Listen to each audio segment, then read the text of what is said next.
আমরা সকলে মিলে প্রতিজ্ঞা করি যে ইনশাআল্লাহ আগামী দিনে দেশ পরিচালনার দায়িত্বে যারা আসবে আমরা সকলে নবী করিম সাল্লাল্লাহু আলাইহি সাল্লামের যে ন্যায়পরায়ণতা, সেই ন্যায়পরায়ণতার আলোকে আমরা দেশ পরিচালনার সর্বোচ্চ চেষ্টা করব।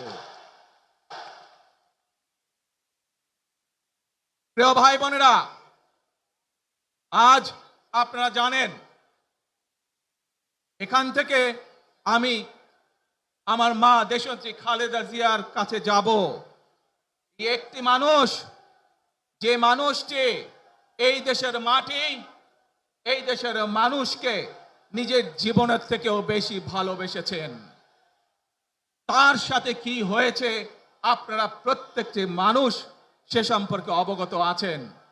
সন্তান হিসাবে আপনাদের কাছে আমি চাইবো আজ আল্লাহর দরবারে আপনারা দোয়া করবেন যাতে আল্লাহ ওনাকে তৌফিক দেন, উনি যাতে সুস্থ হতে পারেন।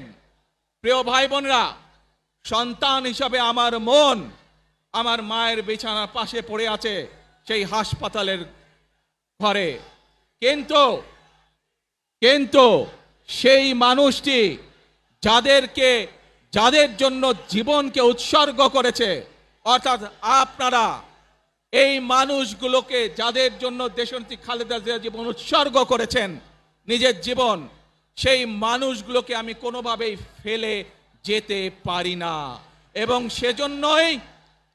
সেজন্যই আজ হাসপাতালে যাবার আগে আপনাদের প্রতি সহ টেলিভিশনগুলোর মাধ্যমে যারা সমগ্র বাংলাদেশে আমাকে দেখছেন, আপনাদের সকলের কাছে কৃতজ্ঞতা প্রকাশ করার জন্য আজ আমি এখানে দাঁড়িয়েছি আপনাদের সামনে।